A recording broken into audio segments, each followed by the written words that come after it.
नमस्कार प्रिय विद्यार्थियों, योग प्रशिक्षण कोर्स भाग 52 के अंदर आप सबका हार्दिक अभिनंदन है। आज का विषय जो है वह है उष्ट्रासन। उष्ट्रासन के बारे में हम विस्तार से समझेंगे, जानेंगे।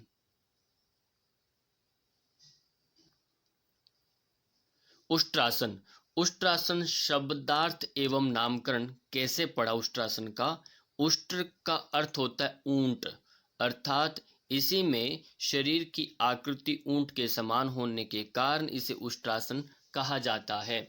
उष्ट्रासन ऊंट की तरह आप देखेंगे पीछे झुका करके गर्दन को बढ़ा दिया गया है, लंबा कर दिया गया है और कूब जैसे बीचों बीच ऊंट की उठती है उसकी भांति ही इसमें शरीर की आकृति बनाई जाती है।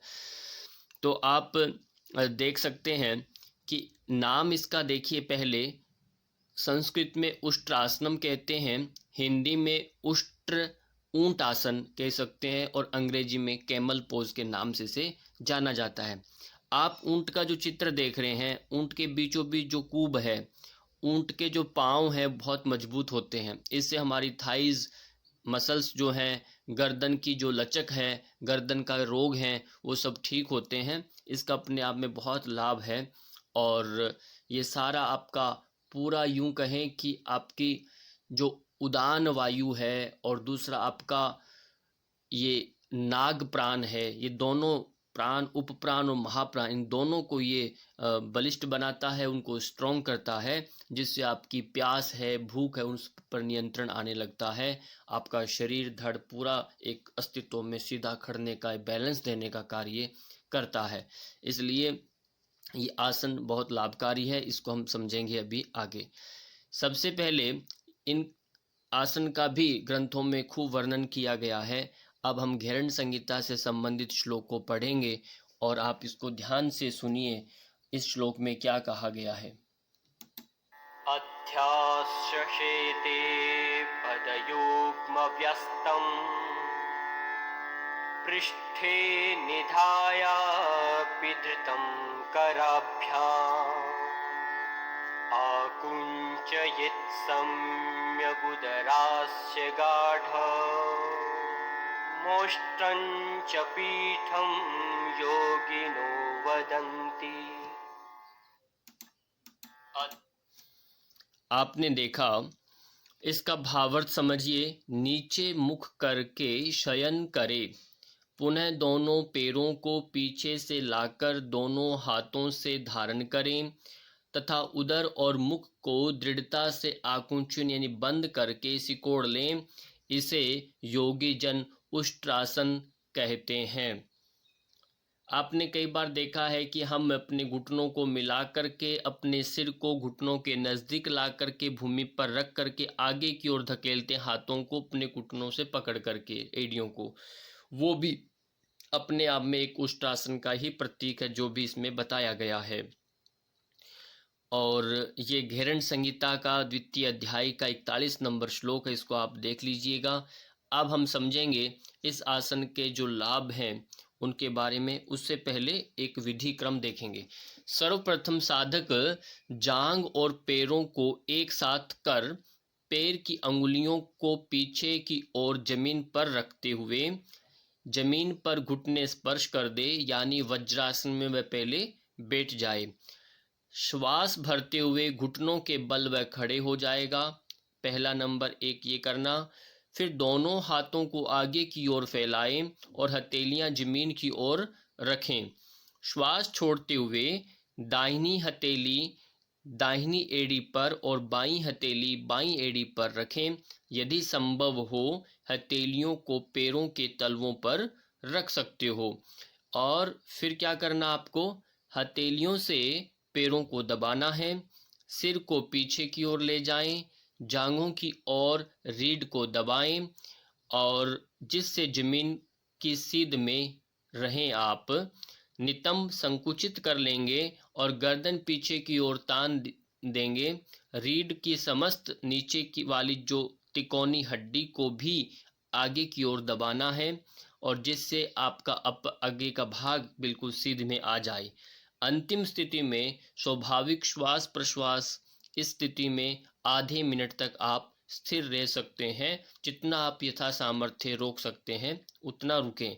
श्वास लेते हुए एक एक करके हाथों को वहाँ से हटाना है जो एड़ियों पर रखे हुए हैं, और धीरे धीरे से आप वज्रासन में आकर के बैठ जाएंगे।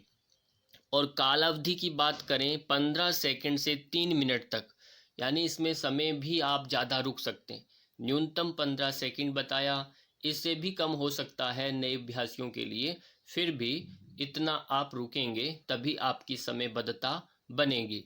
फिर आप थोड़ा समय बढ़ाइए, धीरे धीरे, अचानक नहीं बढ़ाना। समय को बढ़ाएं तो आज यदि किया है आपने 1 मिनट, तो कल भी उतना करने का समय रखिए पास में, नहीं तो अन्यथा आपका इसका दुष्परिणाम भी होता है। तो धीरे धीरे समय बढ़ाते हैं तो साधना में नित्य आपका समय बढ़ना भी चाहिए। अचानक एक दिन कम ज़्यादा नहीं करना, ये एक विशेष आपको ध्यान रखना है। आसन का चित्र, ये जो हाथ पीछे लगाकर किया हुआ है, अर्ध उष्ट्रासन के नाम से जाना जाता है। और ये दूसरा चित्र, हथेलियां अपनी एड़ियों पर रखकर जो कराया गया है, दिखाया जा रहा चित्र, ये पूर्ण उष्ट्रासन कह सकते हैं, उष्ट्रासन का है। अर्ध उष्ट्रासन, उष्ट्रासन, पूर्ण उष्ट्रासन में तो और भी हम अपने सिर को एड़ियों के पास लगा करके पीछे लेट करके करते हैं। तो ये आपके सामने चित्र आया। अब हम प्रभाव को समझेंगे। सबसे पहले शारीरिक प्रभाव, कुबड़ेपन को समाप्त कर कंधों की मांसपेशियों को मजबूत बनाता है। सबसे जरूरी, जिनका कुब निकल जाती है, पीछे पीठ और कंधे आगे की ओर झुक जाते हैं, तो उसको ये व्यवस्थित करता है, क्योंकि कंधों का पीछे खिंचाव होता है तो वो अपने आप अंदर जाते हैं। और ये बड़ा काम करता है, आपके सर्वाइकल को भी बचाता है। जिनको कंधों का शोल्डर फ्रोजन का प्रॉब्लम, कंधों में दर्द है, चाहे आपका गर्दन के आगे की झुकाने में दर्द है, उन सब के लिए ये बहुत ही लाभकारी है। पाचन क्रिया पुष्ट और कब्ज दूर होती है। पाचन क्रिया इसलिए क्योंकि अपर थाइस पर इस पर खिंचाव आता है, पेट की आगे की छोटी बड़ी आंतों पर खिंचाव आता है, जिससे पूरा पेट की मांसपेशियां मजबूत होती हैं और वो आपकी अपान वायु को सक्रिय करने का कार्य करती है। मेरुदंड लचीला और पृष्ठ वेदना को समाप्त करता है। पृष्ठ वेदना यानी कमर दर्द, लोअर बैक पेन जिनको रहता है, उनके लिए ये बहुत ही लाभकारी अभ्यास है। नाभि संस्थान सुदृढ़ और जठराग्नि को प्रदीप्त करता है। नाभि आपका नेवल पार्ट जो रीजन है, उसको ये सुदृढ़ बनाता है और जठराग्नि को भी प्रदीप्त करता है। हृदय रोग, नेत्र ज्योति में वृद्धि, कंठ स्वरों को स्वस्थ और अवटु थायराइड रोगियों को लाभ पहुंचाता है। इस तरह से पेट का मोटापा कम, फेफड़ों की कार्य क्षमता में वृद्धि होती है। और ये देखिए, फेफड़ों का कार्य क्षमता बताया, क्योंकि फेफड़े लंग्स आपका पूरा फैलाव में आते हैं, विस्तृत होते हैं, और आपका श्वसन तंत्र भी मजबूत, और उनके लेने की क्षमता, श्वास ग्रहण करने की जो क्षमता है वो बढ़ने लगती है। घुटना, जांग और आपके उरु भाग की शक्ति बढ़ती है। घुटनों का बल पर पड़ने से आपका पटेला जो है, जो नी कैप जो हम कहते हैं, वो एक मूवमेंट में आता है। उसमें एक लचीलापन आने से वो वहाँ का दर्द भी भविष्य में, नी रिप्लेसमेंट जो होने की जो आती है, एक आवश्यकता पड़ती है, वो यहाँ ऐसे करने से, घुटनों के बल खड़ने से भी वो दूर हो जाता है। जांग के ऊपर उरु भाग में तो ये लाभ मिलता ही है इसका। अब देखिए मानसिक स्तर पर इसका प्रभाव, सिर पर रक्त संचार बढ़ने से मस्तिष्क विकार समाप्त होते हैं। आप जब गर्दन पीछे की ओर झुकाएंगे तो आपका सिर पर रक्त संचार बढ़ेगा, मस्तिष्क के विकार दूर होंगे। ज़्यादा चिंता करने से अर्ध शिरोवेदना, जिनको माइग्रेन की समस्या रहती है, जैसा मानसिक रोग दूर हो जाता है। जो तनाव के कारण कार्य की वृद्धि, दिमागी काम जब ज़्यादा करता है, उसका एक मन के ऊपर एक चक्कर चलता है, प्रभाव जो पड़ने से अर्ध सिर दर्द होता है, उसे अर्ध शिरोवेदना कहते हैं। आध्यात्मिक स्तर पर लाभ देखिए, इसके अभ्यास से खेचरी मुद्रा की सिद्धि प्राप्त होती है। जब आप गर्दन पीछे करके लमकाएंगे तो स्वतः ही अपने आप ऑटोमेटिक क्या है, आपका जीवा पीछे कंठकूप के तालू के हार्ड प्लेट के ऊपर स्पर्श हो जाता है बिना कहे। तो ये बड़ा एक लाभ है।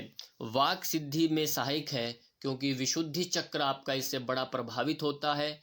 तो ये वाक सिद्धि में और आकाश तत्व की वृद्धि होती है और आपका वॉइस कल्चर जो है, आकाश का एक गुण है शब्द का नाद इससे बहुत अच्छा हो जाता है। इसीलिए कहते हैं कि उष्ट्रासन करें जिनके गले से संबंधित जिनका रोग है, बहुत ज़्यादा बड़ी गांठ बनी हुई है, गलगंड जिन्हें हम कहते हैं, वो न करें। बाकियों के लिए बहुत ही लाभकारी है। और जिनका वॉइस कल्चर की बोलने में हकलाहट आ रही है, साउंड वॉइस कल्चर के वोकल कॉर्ड जो हैं डैमेज हो चुके हैं, डॉक्टरों ने टॉन्सिल की शिकायत से टॉन्सिल निकाल दिए हैं, वॉइस अच्छी है नहीं, गले बार बार फट जाते हैं, कभी कभी ठंडा गर्म करने से गले जिनके बार बार खराब जाम होते हैं, उन सब के लिए उष्ट्रासन बड़ा ही लाभकारी है। तो आप इसको नियमित करिए। मांसपेशियों पर प्रभाव आप देख सकते हैं। गर्दन जैसे पीछे गया तो आपकी गर्दन पर खिंचाव, एब्डोमिनल मसल्स के ऊपर, बैक और भुजाएं, थाइज और घुटनों के ऊपर, सब पर इन पर रहता ही है। तो ये विशेष रूप से इन सब पर प्रभाव पड़ता है, जो आपके पाचन तंत्र, कमर और भुजाओं, कुबड़ापन और गर्दन की थायराइड ग्लैंड सबको इनको प्रभावित ये करता है। तो ये बहुत ही लाभकारी अभ्यास है। अब आप जानेंगे चक्रों पर प्रभाव। स्वादिष्ठान, विशुद्धि चक्र, ये दो प्रकार के चक्र हैं। स्वादिष्ठान आप देखेंगे बिल्कुल ही नाभि के नीचे इसका स्थान है, और विशुद्धि चक्र जो है ये गर्दन के पास है। ये विशुद्धि चक्र, ये दोनों प्रभावित होते हैं। आगे देखेंगे भी ग्रंथियों पर प्रभाव। इस आसन का ग्रंथियों पर सबसे पहले अवटु परावटु ग्रंथि है। इस पर जनन व शुक्र ग्रंथियां हैं, और पौरुष ग्रंथियां, बाले ग्रंथियां इत्यादि, इन सब के ऊपर ये विशेष रूप से प्रभाव छोड़ता है। इनको आप देखना है और इनको याद करना है। इन ग्रंथियों की आकृति को समझिए, इनके नाम को समझिए, इस आसन से ये प्रभावित होते हैं, ये विशेष रूप से जानिए, तभी हमारा ये उद्देश्य सफल होगा। अब बात करेंगे आगे, आसन से पूर्व करने योग्य जो अभ्यास है, किन किन आसनों को करना है। पहले है सेतु बंदासन। सेतु बंदासन का अभ्यास आपने करना, ये देखिए आकृति, सेतु बंदासन पहले यदि होगा तभी ये उष्ट्रासन बहुत अच्छे से आप कर पाएंगे। और अर्ध उष्ट्रासन की आकृति है। अर्ध उष्ट्रासन में तो आधा ही हाथ लगाना है, पूर्ण इसमें दिखाया है, इसको आप कमर पर हाथ रख करके करना है, जो चित्र में मैंने पहले दिखाया था। अर्ध चक्रासन है, खड़े होकर। कुल मिलाकर के आपकी जो कमर है उस पर बल आप पर आना चाहिए, और अपर थाइज, घुटने, मांसपेशियों की ताकत बढ़ जाए पहले, और उसका एक अपने आप में खिंचाव न पड़े मांसपेशियों बैक साइड में। तो इसलिए पहला ये पूर्वाभ्यास करना बहुत ही आवश्यक है। आसन जब आपका हो जाए उसके बाद क्या करें, शशांक आसन, क्योंकि अब फॉरवर्ड बेंडिंग करना, आपको आगे की ओर झुकना है, और सर्वांग आसन करना, तो इससे वापस से गर्दन को उल्टा विश्राम मिलेगा। हलासन आप कर सकते हैं। इस तरह से तीनों आसन में से कोई भी एक आसन आप, ये 2, 3 जितना भी आपको आवश्यकता लगे वह आप आसन कर सकते हैं। ये बात ध्यान रखिए आप, क्योंकि बिना पूरक आसन के कोई लाभ नहीं मिलेगा। सावधानियां, उच्च रक्तचाप है, उच्च रक्तचाप जिनको रहता है उनको ये अभ्यास नहीं करना। अल्सर के रोगियों के लिए ये आसन मना किया गया है, जिनको अल्सर रहता है। अल्सर के लिए नहीं, आपका जो गाल ब्लेडर है, लीवर है, जो लीवर आपका अल्सर यानी एक एसिडिटी का फिल्टर यानी फैक्ट्री के नाम से जिन्हें माना जाता है, तो एसिडिटी स्टमक में आपके आमाशय में जो ये दिखाई दे रहा है, एसिडिटी पित्ताधिक्य की शिकायत जिनमें होती है, तो वो ये अभ्यास न करें। और संधिवात से जो पीड़ित जो लोग हैं, जिनके घुटनों में, कोहनियों में, कमर में, गर्दन में, इन सब में ज़्यादा दर्द रहता है, ऐसी स्थिति में वो अभ्यास नहीं करेंगे। ये विशेष रूप से आपने ध्यान रखना है। और बाकी जो गर्भिणी है यानी गर्भावस्था है, उसमें भी ये मना किया गया पीछे की ओर झुकना, जहाँ पेट पर खिंचाव आए, ऑपरेशन इत्यादि, उन सब के लिए मना किया गया है। विशेष रूप से आप देखेंगे जिनकी अवटु बढ़ी हुई है, अवटु यानी गर्दन का जो यहाँ गलगंड मैंने कहा, थायराइड की गांठ बनना और उसको बढ़ जाना, उनको विशेष रूप से सावधानी रखनी है। और अभ्यास के दौरान मुख को बंद ही रखें, मुख को बंद रखना है। ग्रीवा पर खिंचाव का अनुभव करें, कितना आप पर खिंचाव आ रहा है, वहां आपका मेनली ध्यान होना चाहिए। लोअर बैक को आप ध्यान करें, उस मांसपेशियों को रिलैक्स कर देना है। एड़ियों पर ज़्यादा दबाव नहीं देना, हल्का सा हाथों को स्पर्श करा के रखें और पूरा का पूरा ध्यान घुटनों पर कंसंट्रेट करें, घुटनों पर आगे की ओर फैला करके रोक कर रखें। इतना ही आपका ये सारा थ्योरी हुआ। अब आगे हम इसका एक वीडियो के माध्यम से देखेंगे। उष्ट्रासन का वीडियो देखिए। सर्वप्रथम क्या करेंगे, एक एक करके पहले दाएं पांव को फोल्ड करके अपने दाएं नितंब के नीचे रख लेंगे, फिर उसी पर शिफ्ट करेंगे अपने आप को और बाएं पांव को फोल्ड करके उसको भी दूसरे पंजे के साथ मिला लेंगे। यानी ये वज्रासन की मुद्रा जब बन जाए तो धीरे से श्वास को भरते हुए अपने दोनों घुटनों पर खड़े हो जाएंगे और यहीं से स्वयं को व्यवस्थित कर लें। यदि आप नए हैं तो पाँव में अंतर ले लें, एड़ियों में अंतर ले लें, सेम। फिर धीरे धीरे अपने हाथों को उठा करके अपनी कमर के ऊपर रख लें। हथेलियों का रुख नीचे की ओर रखना है और हथेलियां ऊपर की ओर, हाथों की उंगलियां नीचे की ओर। श्वास भरते हुए पहले आपने भरा, श्वास भर के रखा हुआ है, धीरे धीरे छोड़ते हुए जाएं। आपकी थाइस कटी प्रदेश का जो हिस्सा है उससे नीचे का पूरा 90 डिग्री एंगल बने। सिर्फ अपर भाग को पीछे की ओर झुकाना है। अंतिम स्थिति में श्वास सामान्य रखें, पूरा ध्यान अपनी गर्दन पर।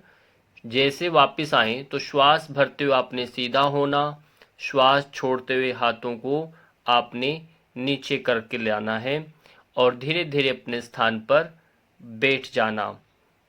ये आप अभ्यास 1 से 3 बार कर सकते हैं और यहीं से आप उष्ट्रासन यानी पहले अर्ध उष्ट्रासन आपने किया, अब उष्ट्रासन का अभ्यास देखिए।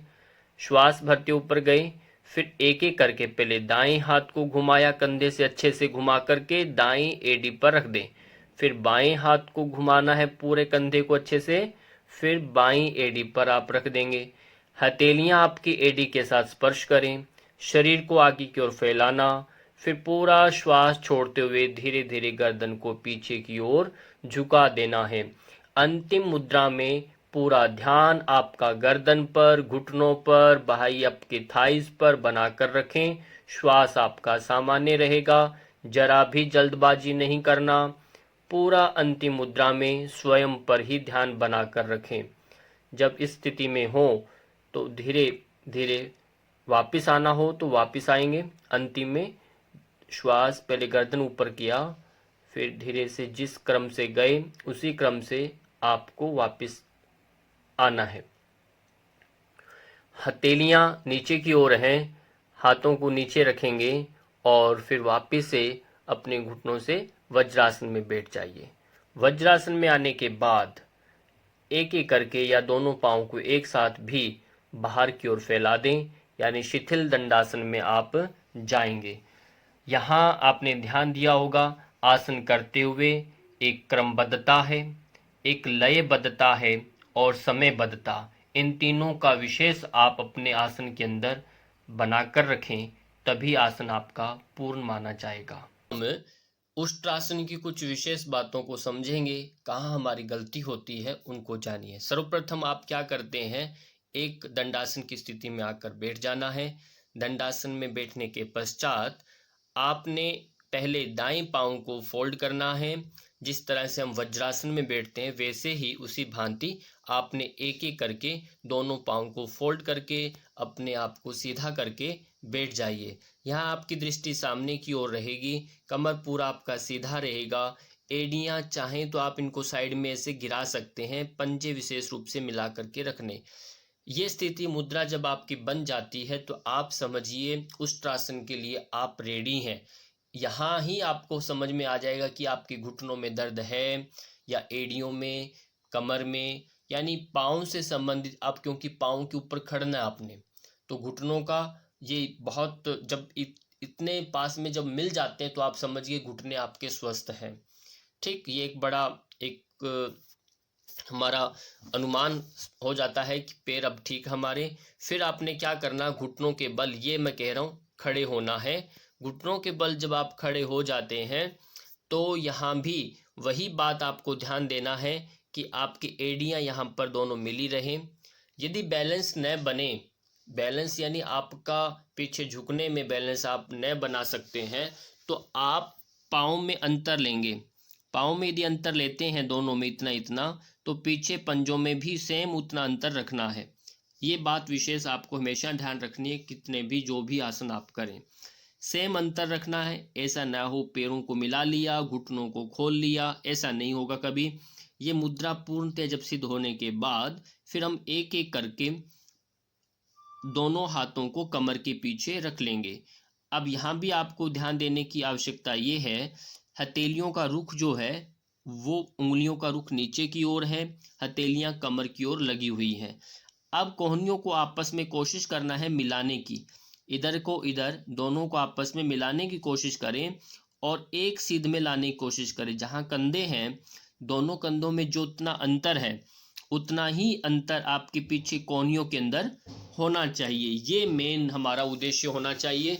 जब हम ये आसन कर रहे हैं तो हमारा जितना अंतर कंधों में है उतना ही अंतर कोहनियों के बीच में आना चाहिए। इस कोशिश से अपने कोहनियों को मिलाइए। कोहनियाँ जितनी बाहर रहेंगी कमर उतना ही ढीला हो जाएगा। फिर आप ये सब करने के बाद स्थितियाँ बदलनी नहीं, वो सब सेम है। फिर आप धीरे धीरे श्वास यहाँ से भरा हुआ है, भर कर आप धीरे से पीछे झुकेंगे। अंतिम स्थिति में जब आप पहुंच जाएंगे तब आप धीरे से श्वास को छोड़ेंगे। ये आगे का जो पोस्चर है इसको बिगाड़ना नहीं, वो जैसा है वैसा ही रहेगा, चाहे आप कितना ही। अब कोहनियों को देखिए, कंधों के बिल्कुल सीधो सीध में है, इनको बाहर नहीं निकालना। हाथों की उंगलियों को देखिए, यहाँ पर बिल्कुल चिपकी हुई है, इनको बाहर नहीं फैलाना। ये सब कर लेते हैं। गर्दन पर खिंचाव देखिए, आंखें बंद है, जितना हो सके गर्दन को नीचे अपने को लेके जाने की कोशिश करना। यह आपका अर्ध उष्ट्रासन का चित्र है। इस तरह से ये सफल हो जाए तो आप क्या करेंगे, क्रम से वापस आ रहे हैं, ये सब आ करके बैठ गए, पाँव को फैला दिया। ये इसलिए दिखाया जा रहा है आपको ताकि आपको आसन में कहीं भी भ्रांति न रहे, कैसे जाना है कैसे आना है। इसलिए आपको ये एक एक करके स्लाइड को भी दिखाया जा रहा है। हम फिर दोबारा से अब पूर्ण उष्ट्रासन करेंगे, यानी उष्ट्रासन पूरा है। अपने एड़ी पंजों को मिलाया, यहाँ तक हमने समझा था। अब एक एक करके दोनों हाथों को सामने की ओर लेके आना, ये एक नया हो गया। हथेलियों का रुख देखिए नीचे की ओर है। फिर आपने क्या करना, एक को ही, केवल एक हाथ को, पहले दाएं को, यहाँ देखिए इस बात को नोट करिए, मेरा हाथ हथेली एडी के ऊपर स्पर्श है, उंगलियां पंजों की नीचे डायरेक्शन की ओर लंबी हैं। ये स्थिति आपको बनानी है। खाली उंगलियों से एड़ियाँ नहीं स्पर्श करनी, टखना यहाँ से पकड़ लेते हैं, ऐसा नहीं। ये सब कर लेंगे तो आप फिर दूसरे हाथ से भी ये काम करेंगे। अब जब अंतिम स्थिति में आप जाने लगेंगे तो गर्दन को भी आप पीछे की ओर लमका देंगे। लमकाने के बाद इस शरीर की आकृति सामने की है, ये पाँव के ऊपर देखिए बिल्कुल सीध में होना चाहिए। घुटनों पर आपने अपना कंसंट्रेट करना है, इनको बदलना नहीं। ये सब मुद्राएं जो हैं, स्थितियां जो बता रहा हूँ, यहाँ हमारी गलती होती है। हम पूरा का पूरा वजन जो है पीछे की ओर एड़ियों पर डाल देते हैं और ये पोस्चर सीधा न होकर के ये पोस्चर हमारा तिरछा हो जाता है यहाँ पर। ये नहीं करना, आपको आगे पाँव की ओर धकेलना शरीर को, तो यहाँ हाथ बिल्कुल हल्के हो जाएंगे, ये वाली स्थिति हल्की हो जाएगी। गर्दन पीछे लमकाना, ये हमारा मेन मोटो है, गर्दन पीछे लमकाना, ताकि ये गर्दन का अभ्यास अच्छा हो और दूसरा आपका स्वादिष्ठान चक्र पर खिंचाव पड़े, जिससे आपकी बड़ी आंतें और आपका पाचन तंत्र मजबूत होता है। और नीचे ही त्रिकास्ती जो नितंब के नीचे है वो इसलिए लोअर स्लिप डिस्क के लिए ये बहुत अच्छा है। कंधों का कुबड़ापन खत्म होता है इससे। ये सारा का सारा मेन जहाँ पर ये कैप्सूल जिस आसन के लिए बना हुआ है, बना हुआ है उसी पर ये ध्यान देना है यहाँ पर। आगे देखिए, फिर वापस जिस क्रम से गए वापस एक एक करके आ जाना है। इसमें कोई कठिनाई नहीं, आप आ सकते हैं। अंतिम मुद्रा में एक एक करके विश्राम दे दो और ये पूर्ण होने के बाद आपका बहुत बहुत धन्यवाद। अच्छा लगे अपने मित्रों को भी साझा किया करें, भेजा करें। कमेंट के माध्यम से आप हमें अपनी प्रतिपुष्टि यानी अपना फीडबैक दे सकते हैं। Thank you so much.